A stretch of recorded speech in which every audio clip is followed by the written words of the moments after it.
dengan menggunakan izin lokasi, bukan pakai PSN. Gitu loh. Tapi kemudian kan ini menjadi fitnah. Kenapa? Karena Saididu waktu itu di dalam cuitannya di media sosial menuduh bahwa semua proyek PIK ini adalah masuk dalam PSN. Nah, termasuk PSN PIK. Kenapa namanya PSN PIK? Karena memang tanah PSN ini yang luasnya 1.754 hektar ini dekat dengan proyek PIK 2. Dan itu tidak ada penduduk. Kan kalau pengusaha itu identik biasanya melakukan sesuatu untuk mendapatkan keuntungan gitu. Apa sih yang bikin PIK 2 bersedia gitu ya, atau ikut, ya maksudnya begini, oke lah kita ikut juga nih di PSN ini. Kalau kemudian nggak dapat untung, apa latar belakangnya?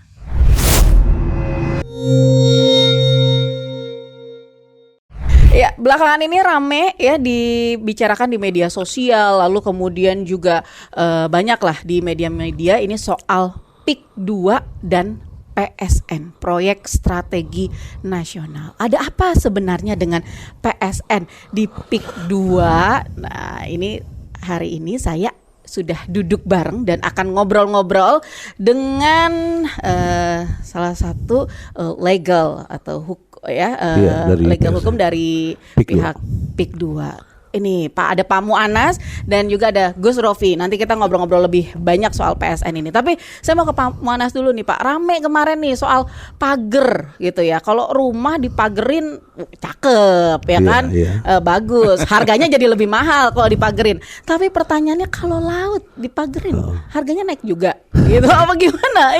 Itu terus juga kemudian siapa yang bikin gitu? Kapan bikinnya? Itu juga tiba-tiba ada gitu. Itu gimana Pak Mu'anas tuh, kok tahu-tahu ada itu?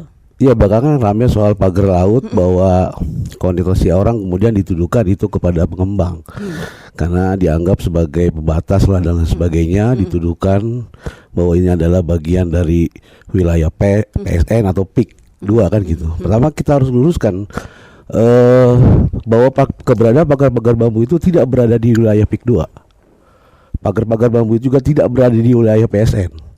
Jadi PIK 2 itu SK-nya semua daratan, nggak ada lautan. Itu pertama.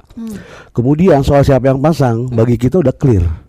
Karena pertama kita membantah bukan kita yang pasang. Kemudian yang kedua sudah ada pengakuan dari nelayan-nelayan sekitar situ yang menyatakan bahwa pagar-pagar itu dibuat dari hasil swadaya. Nelayan untuk pagar bambu khusus penangkap kerang hijau. Nah, mereka buat dari hasil swadaya. Nah, itu sudah tegaskan. Artinya kan ini sudah clear. Ya, dari kita membantah, dari nelayan kemudian sudah ada pengakuan. Nah, seperti itu. Tetapi kalau kita lihat bahwa pagar-pagar bambu itu juga sebetulnya nggak ada yang aneh gitu loh. Pertama adalah kalau kita melihat di banyak pesisir pantai di Semarang misalnya. Nah, itu di Demak, di Kudus, itu bisa dicek. Semua tuh di pesisir pantai banyak pagar-pagar bambu khusus untuk nelayan-nelayan penangkap kerang hijau. Gitu. Persoalan di laut itu sebetulnya banyak gitu loh. Persoalan di laut itu sebetulnya banyak. Ada masalah merkuri yang berbahaya buat proses penangkapan atau kemudian penangkapan yang tidak ramah lingkungan. Bagi kita sebetulnya bambu itu juga mungkin dipakai nelayan cara penangkapan yang kemudian ramah lingkungan ya. Tapi kita nggak masuk ke situ lah karena kita berpikir ya bahwa itu adalah urusannya nelayan. Nah, jadi saya kira yang harus saya jelaskan kepada publik adalah kenapa kemudian misalnya belakangan polemik PIK 2 ini menjadi persoalan. Seolah-olah kalau ada sesuatu hal yang kemudian terjadi dituduhkan kepada PIK 2. Jadi ini sebetulnya adalah fitnah, serangkaian fitnah-fitnah yang sama yang kemudian dilakukan diduga oleh Saididu. Gitu. Nah, tapi kan juga kemarin tuh ke bawah-bawah tuh akhirnya tuh proyek strategis nasional. Emang kenapa? Maksudnya karena itu ada di dalam PIK 2 kan gitu. Itu emang punya datengin manfaat begitu buat pengembang, kok kayaknya sorotan semua orang tuh ke PSN itu kan PSN kan kalau nggak salah memang proyeknya pemerintah kan ya? Iya, jadi begini, makanya harus kita jelaskan bahwa kenapa ini kemudian menjadi polemik. Belakangan PIK 2 banyak dipersoalkan. Sementara ini kan PIK 2 ini sebelum lahir dari PIK 1. PIK 1 ini sama ini nggak ada persoalan. PIK 1 itu tahun 2000-an. kemudian PIK 2 ada tahun sekitar 2009 atau 2010 kan. Nah, proses pembelanjaan lahan selama ini untuk pembangunan lahan-lahan komersial, bikin rumah, bisnis properti dan sebagainya itu dilakukan dari tahun 2010 Oke. dengan menggunakan izin lokasi, Oke. bukan pakai PSN. Gitu loh. Iya, iya. Tapi kemudian kan ini menjadi fitnah. Kenapa? Karena Saididu waktu itu di dalam cuitannya di media sosial menuduh bahwa semua proyek PIK ini adalah masuk dalam PSN. Padahal PSN itu baru ada pada tahun 2024. Sementara PIK sudah ada di tahun 2011. Paham nggak maksudnya? Di sebelah mananya? Di sebelah, kan lokasinya katanya di PIK 2. Apa Iya. memang semua lokasi? Atau Karena pada saat itu opini publik kemudian disesatkan oleh pendapatnya dia yang mengatakan bahwa semua proyek PIK ini adalah PSN. Oke. Padahal PSN ini beda lokasi gitu loh. Ah. Yang ditetapkan oleh pemerintah itu bukan PSN untuk proyek bikin perumahan, tapi PSN adalah lahannya milik Perhutani, Meka, LHK. Itu ada 5 lokasi, ya, ada 5 lokasi secara random, ya kan? Nah di situ khusus untuk membuat wisata, untuk membuka lapangan pekerjaan dan mendapatkan pendapatan daerah dari tanah yang terlantar. Kemudian di situ juga digunakan untuk rehabilitasi lingkungan dengan menanam mangrove yang sudah kritis. Sekarang posisinya 91, kemudian diserahkan kepada PIK supaya apa? Supaya ditambahkan menjadi 500. Oke.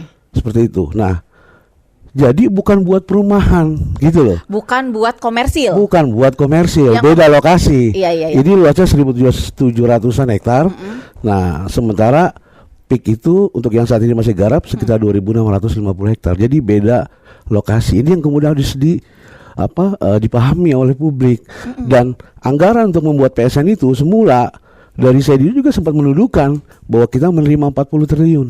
Tapi Padahal beritanya nggak begitu. Justru swasta yang menginvestasi 50 triliun. oh itu 40 triliun. pembangunan PSN di PIK 2 itu semua pakai anggarannya dari Anggaran dari swasta. swasta penuh. Nggak ada anggaran dari negara. Nggak ada anggaran dari negara. Dan di lokasi ini sama sekali juga tidak ada penggusuran. Sebab apa? Karena itu pemukiman penduduk. Ada beberapa bukan pemukiman penduduk. Ada beberapa memang tambak-tambak yang liar ya. Petani garap. Petani garap tapi sudah diselesaikan. Mereka diberikan uang kerohiman ya karena itu memang bukan tanahnya mereka. Tapi ini sudah selesai PSN dan sementara ini masih dalam proses pengurusan perizinan regulasi untuk bisa dikerjakan oleh investor. Nah, sementara kalau PIK 2-nya ya saat ini proyek PIK-nya untuk bangun perumahan untuk komersil itu masih tetap berjalan. Jadi yang harus disampaikan kepada publik adalah jangan sampai kemudian opini publik disesatkan bahwa seolah-olah ada campur tangan negara dengan memberikan PSN untuk bikin properti di perumahan. Itu enggak. Yang itu dinilai hanya akan menguntungkan sebagian pihak begitu ya, Iya. termasuk pengembang. Tapi nggak begitu sebenarnya, karena memang nggak. sama seperti proyek-proyek PSN lainnya. Ya? Iya sama seperti proyek yang lain. Oke, nah Gus Rofi ini adalah salah satu anggota dari Barisan Kesatria Nusantara atau BKN. Ketua Ini. umumnya. Oh, ketua umumnya betul, Ding. Ketua umumnya. Mohon maaf. Gak apa-apa.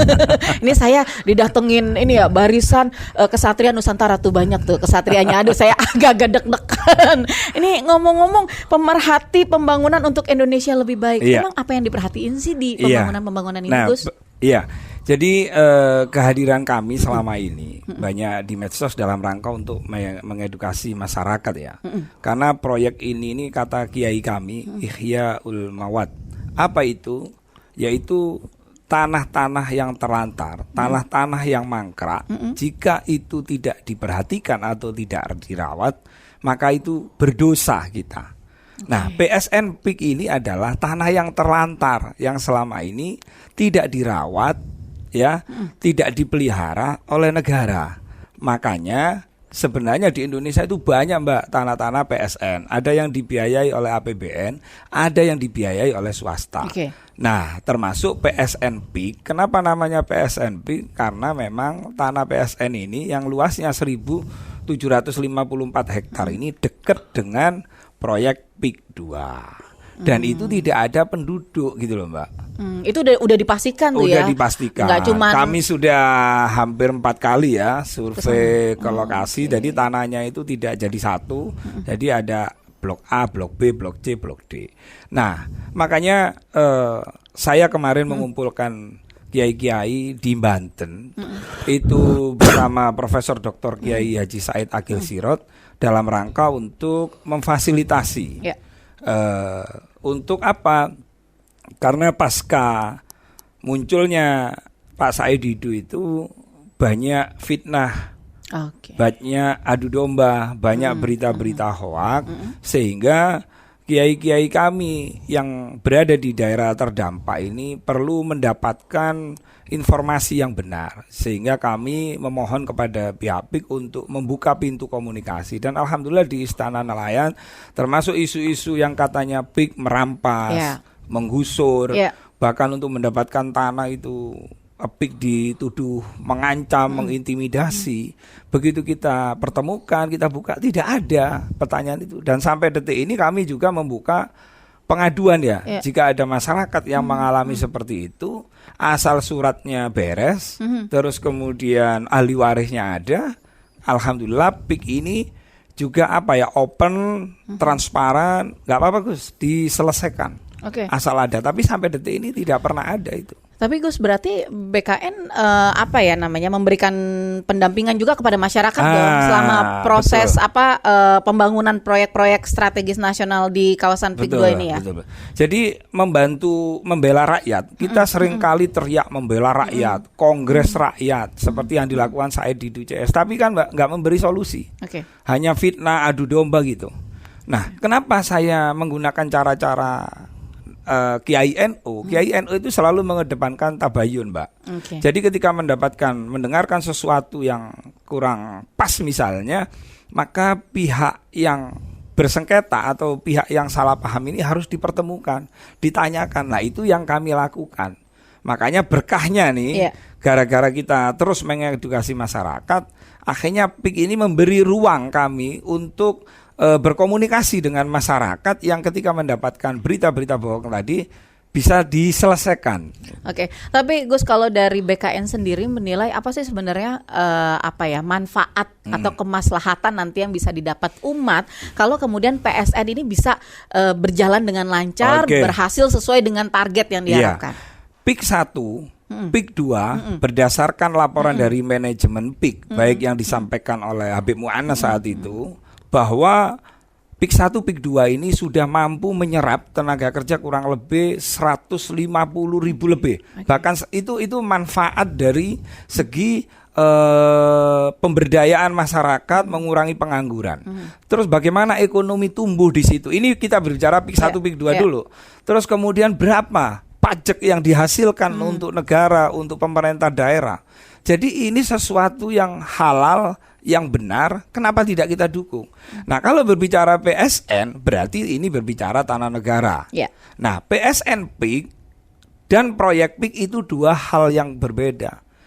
Kemarin ada kiai, oknum kiai mungkin karena nggak paham ya. Saya jujur aja ya, kalau urusan ilmu fikih, ilmu Quran, ilmu tajwid, ilmu shorof, ilmu nahwu, saya ngikut deh sama kiai.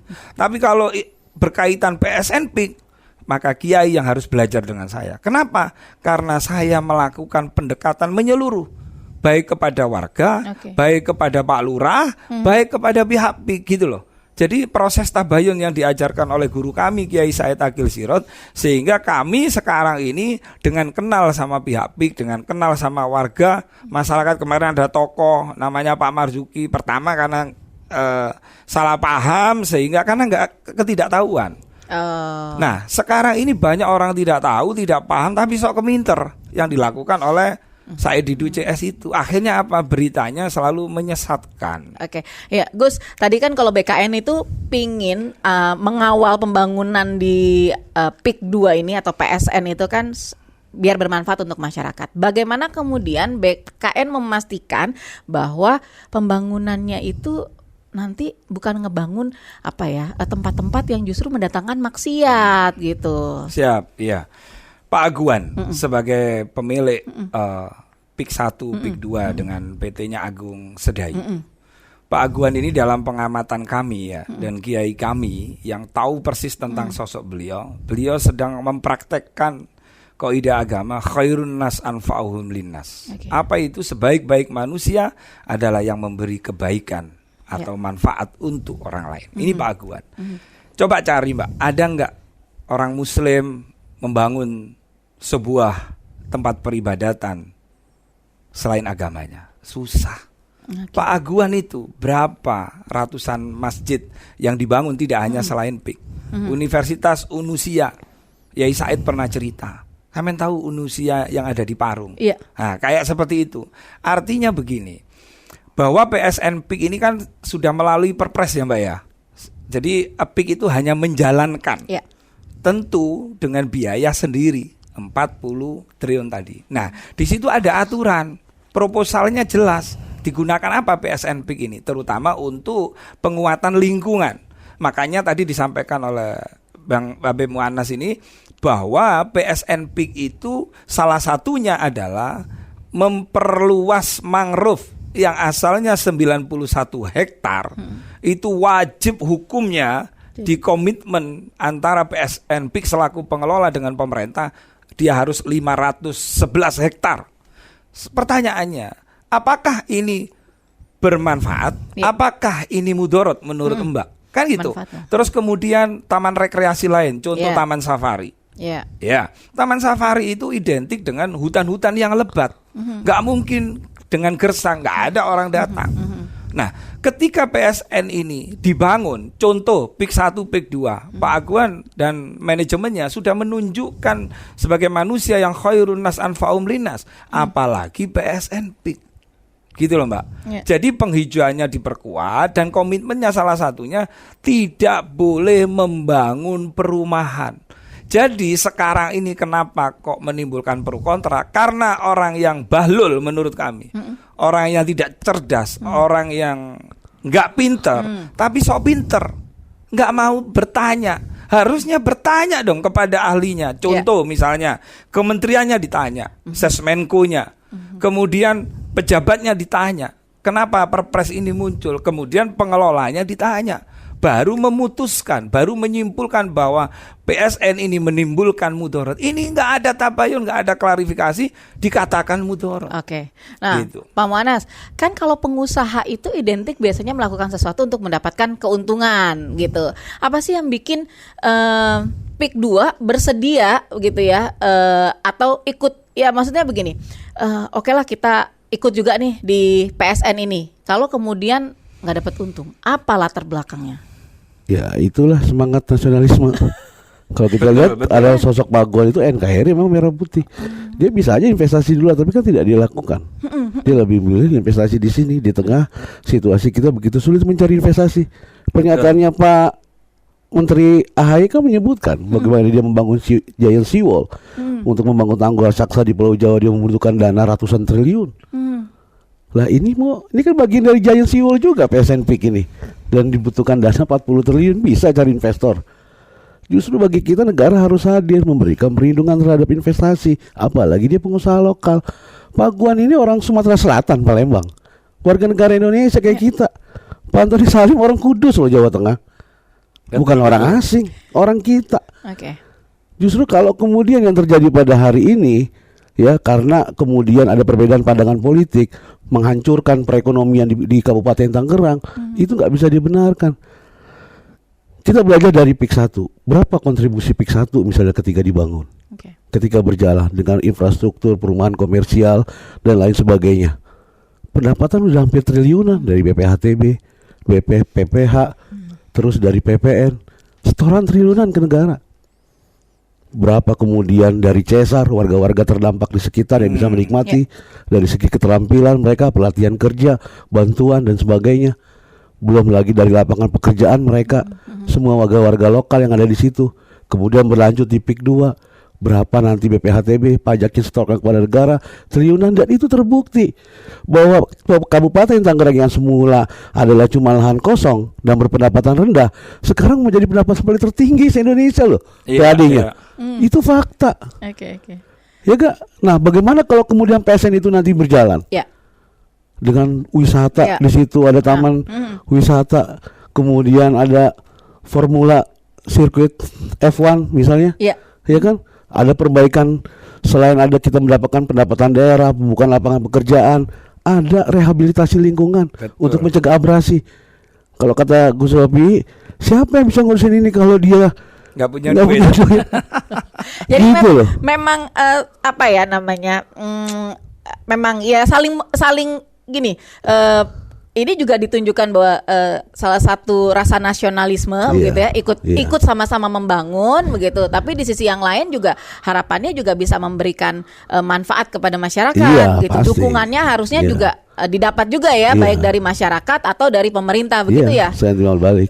Oke. Nah, tapi ini menarik nih. Ngomong-ngomong soal salah satu yang akan dibangun, kalau nggak salah tuh namanya apa tadi yang tempat wisatanya itu Tropical Coastline namanya. Nah, Tropical, PSN-nya. iya kan, Tropical Coastline. Nah, ini kan memanfaatkan tadi kalau kata Gus Rofi kan lahan-lahan yang tidak produktif Ya, nanti sudah kan. kelihatan. Nah, jadi diharapkan bisa jadi tempat pariwisata Ya. atau tumbuhnya juga ekonomi kreatif Ya. di sana.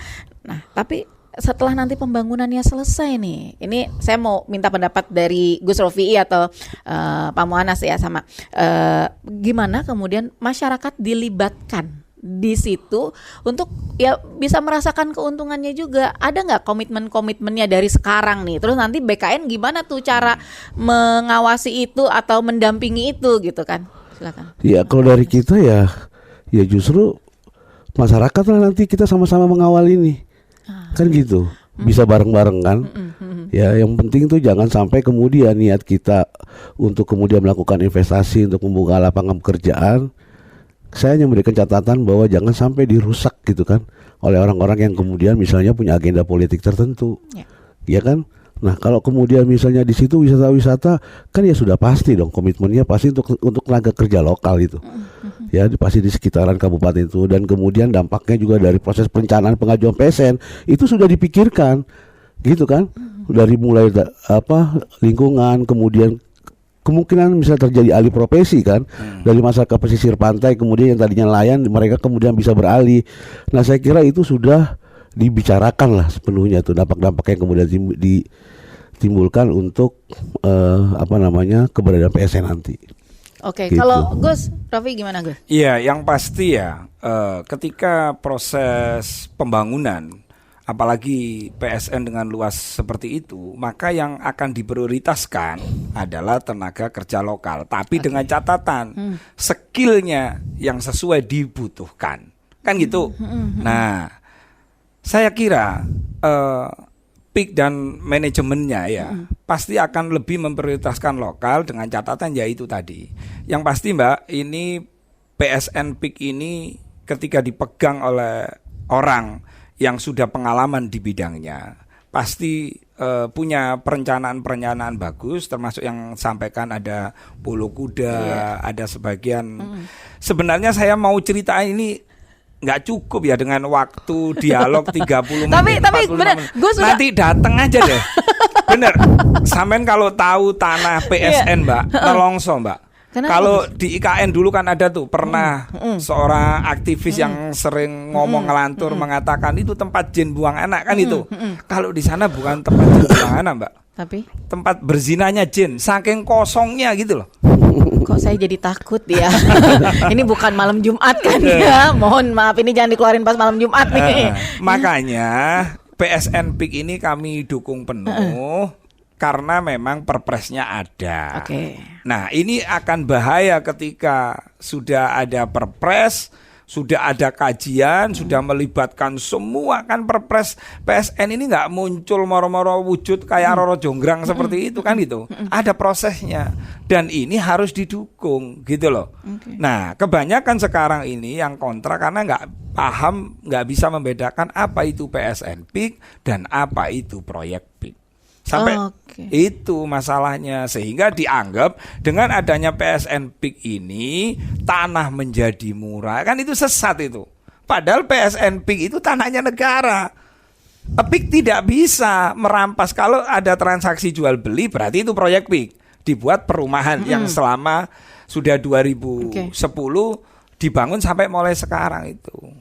Gitu loh. Jadi ini sebenarnya bukan tanah pengembang, memang tanah milik negara Betul, ya, milik yang negara. kemudian dimanfaatkan lagi oleh negara. Hanya memang investasinya berasal dari swasta investor. Nah Mbak, ini terakhir ya. Iya. Sebenarnya kalau saya jadi Pak Aguan nih, saya nggak akan mau ngelola PSN itu. Itu tadi yang saya tanya. Nah, kenapa? Kalau hitung-hitungan bisnis rugi, Mbak. Nah. Kalau tanah nih beli misalnya Iya. beli nih per meter 100.000 nih. Kita uruk nih, saya jadi pengembang. Diuruk semua selesai nih. Pasang papan nama, Langsung ada yang beli. langsung ada yang beli. Padahal 2 tahun dibangunnya. Duit dapat. Tapi kalau PSN, Mbak, ini investasi nunggu pembangunan selesai kan gitu kan.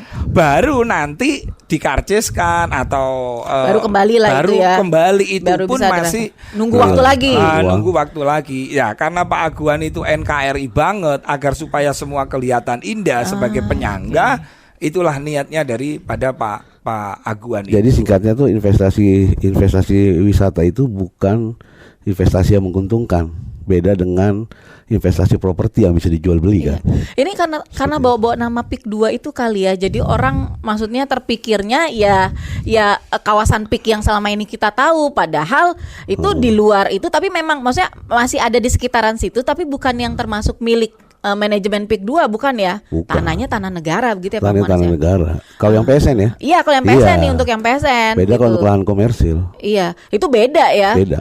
Tapi Pak Muanas begini, ini kan ada ininya nggak sih, ada kerjasama nggak sih antara misalnya manajemen PIK 2 memang sama misalkan pihak-pihak terkait ya di wilayah Banten begitu ya, atau dinas pariwisata, budaya dan lain sebagainya begitu sejauh ini?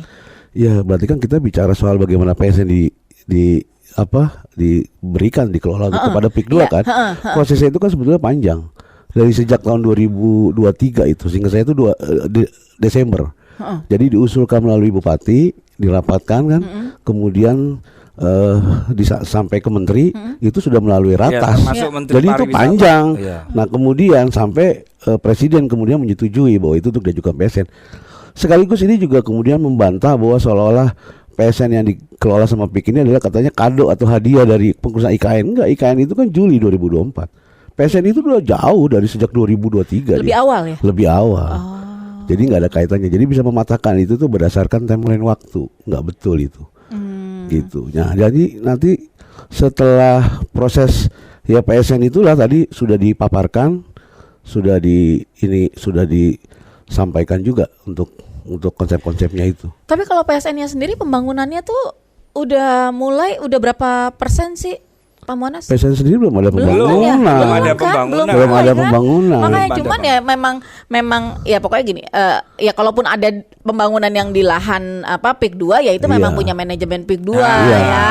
Itu ya. Betul. Pak, itu di luar PSN Nah, tuh. Itu mungkin beda saya juga cerita. mungkin gini perlu tambahkan juga bahwa kan belum lama ini juga sempat supaya ini kemudian tidak dijadikan polemik atau dimanfaatkan polemik oleh kelompok-kelompok tertentu ya, yang mengatakan bahwa Pak Nusron Wahid, Menteri ATR BPR, mengatakan katanya tata ruangnya masih bermasalah PSN, ya kan?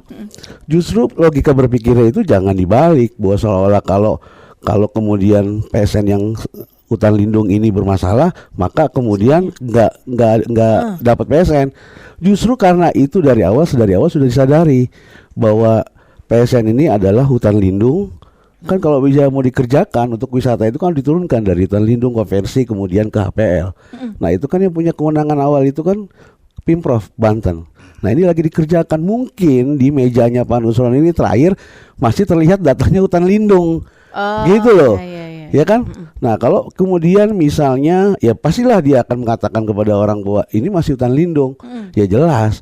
Justru makanya dikasih PSN gitu loh. Iya. Jadi tinggal menyesuaikan saja semua regulasi dan perizinan, dan itu dijamin di peraturan pemerintah nomor 57 tahun 2017. Jadi kalau kemudian terjadi pertentangan, ya harusnya lembaga terkait itu memberikan kemudahan dan kelonggaran. Gitu. Karena kan yang memutuskan itu sekali lagi sebenarnya sudah ada lewat peraturan-peraturan Sudah, yang regulasi-regulasi sudah yang melalui dikeluarkan proses ya. panjang ya. Dan gini terakhir, bahwa kemudahan yang didapatkan oleh di PSN ya berdasarkan peraturan pemerintah 42 tahun 2021 itu juga di pasal 19 ayat 2-nya PSN-nya PIK ini kan berbeda. Kenapa? Karena dia pertama tidak ada anggaran negaranya. Tidak ada anggaran negaranya, tidak ada tax holiday, tidak ada jaminan pemerintah. Kan bisa jadi pergantian pemerintah, kan bisa terjadi kebijakan dan itu kan bisa merugikan, kan gitu. Nah, artinya ini juga sangat beresiko dalam proses PSN. Ya, jadi saya kira kalau kemudian misalnya ada pihak-pihak yang kemudian masih merasa keberatan, ya silakan keberadaan itu silakan menempuh gitu misalnya cara. Tapi kalau kemudian udah diserahkan ke PIK 2 begitu ya untuk yang PSN itu, tapi kan tetap andil pemerintah besar dong dalam PSN-nya tadi kan? Iya. Nggak bakal bisa lepas dong, karena kan itu tetap proyek milik pemerintah kan, begitu ya Pak Muanas ya? Tetap milik pemerintah. Kita cuman jadi Menjalankan. private partnership gitu ya antara pemerintah dengan pengusaha. Oke, jadi harusnya nggak ada yang dikhawatirkan dong. Nggak ada sejauh ini.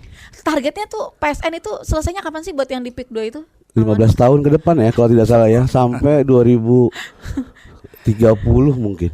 Jadi gini Mbak, Sampai 2030. ini kan 15 tahun ke depan lah hitungan kita. ini kan yang berkepentingan kan negara sebenarnya. Iya, Makanya iya. mengeluarkan perpres tadi Betul, ya. betul. Nah, maka negara harus hadir, beresi perizinannya, tata ruangnya. Itu bukan urusannya Kita. EPIK sebenarnya. EPIK itu membangun sesuai yang direncanakan, tata ruang, perizinan, AMDAL ya. Mereka yang harus mempermudah. Namanya aja proyek strategi nasional, proyek percepatan gitu loh, supaya tanah ini tidak mubadir, tidak mangkrak dan terbengkalai. Oke, nah Gus tadi kan sebagai pemerhati pembangunan nih nasional untuk Indonesia yang lebih baik. Selain yang di PIK diperhatiin mana lagi? Masa cuma di PIK doang sih Oh Gus? enggak, jadi begini, yang memang lagi fokus ini adalah yang lagi fokus, yang lagi rame ini adalah di PIK kan begitu kan. Ya. Jadi kami masih fokus di situ. Ketika nanti ada pengaduan-pengaduan, saya ini kan bergerak berdasarkan pengaduan masyarakat kan. Sehingga akhirnya berkahnya adalah akhirnya kami bisa berkomunikasi dengan pihak PIK. Walaupun saya misalnya dituduh antek asing, antek Cina, nggak ada Bagian masalah. dari manajemen bukan nih Gus? Oh bukan. Itu dipastiin dulu Nah, nih. itu tidak masalah bagi kami. Justru dengan saya dituduh seperti itu, saya sekarang punya kesempatan untuk membela rakyat, membantu masyarakat yang katanya dirampas, digusur. Mana datanya? Nah sampai detik ini bahkan saya sudah ngasih nomor handphone, belum ada masyarakat yang katanya dirampas, digusur datang ke tempat kami. Kami padahal sudah 4 bulan lebih loh. Nah artinya itu berita hoak, berita yang mengada-ngada gitu. Dan kalau nanti sampai ada dapat BKN, dapat laporan akan ditindaklanjuti. Oh pasti. kemarin sudah banyak saya yang laporan, begitu diperiksa ternyata kenapa kok nggak dibayar misalnya sampai 1 tahun. Begitu di cross check ke kelurahan ternyata ada ahli waris yang hilang. Oh. Nah, EPIK ini kan perusahaan besar, Mbak. Bukan beli bukan beli masalah, tapi beli itu loh, Mbak. Beli surat ya, beli surat ini harus betul-betul A1, betul-betul fix. Jangan sampai ketika dibeli karena ada satu tanda tangan ahli waris yang tidak datang akhirnya bermasalah. Begitu. Ntar Pak Muanas repot. Kendala. Pak Muanas kan soalnya yang ada begitu ya. Tapi begini, oke, Pak Muanas nih apa ya namanya? Karena ya balik lagi PSN ini kan sebenarnya proyek punya pemerintah ya, gitu ya. Harapannya bisa bermanfaat untuk masyarakat, gitu. Kalau Pak masyarakat dan negara. Masyarakat dan negara pasti dong. Negara kan pengen membuat sesuatu untuk masyarakatnya, gitu ya. Nah, untuk selama proses nih pembangunan yang nanti bakal berjalan lama kan, begitu. Apa yang bisa dilakukan masyarakat supaya nanti kita sama-sama mengawal lah pembangunan ini supaya benar-benar bisa bermanfaat, nanti hasilnya dirasakan sama masyarakat gitu. Iya, sebagai besar kan kadang-kadang memang situasinya lahan mentah juga itu kan, tanah-tanah itu kan. Jangankan untuk pengawalan proses itu ketika jadi, proses pengurukan itu melibatkan tenaga kerja lokal. Betul nggak? Betul. Supir-supir truk itu bisa dicek tuh, yang melakukan pengurukan itu kebanyakan juga tenaga kerja lokal. Artinya dari kemudian kebijakan itu keluar sampai proses pengerjaan sampai kemudian menghasilkan, itu nggak ada hal-hal yang merugikan masyarakat. Justru sangat menguntungkan masyarakat lokal sedari awal, gitu. Nah nanti kan tinggal bagaimana ini berjalan dengan baik. Itu kan semua pihak termasuk pemerintah daerah, kepala daerah, kemudian dari DPRD setempat kan bisa mengawal proses pembangunan ini.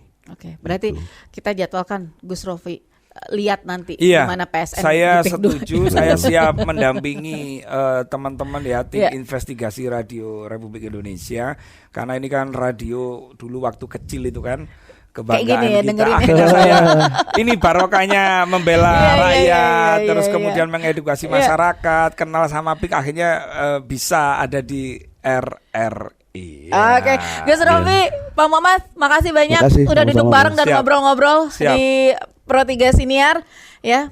Sukses buat semuanya. Assalamualaikum warahmatullahi wabarakatuh.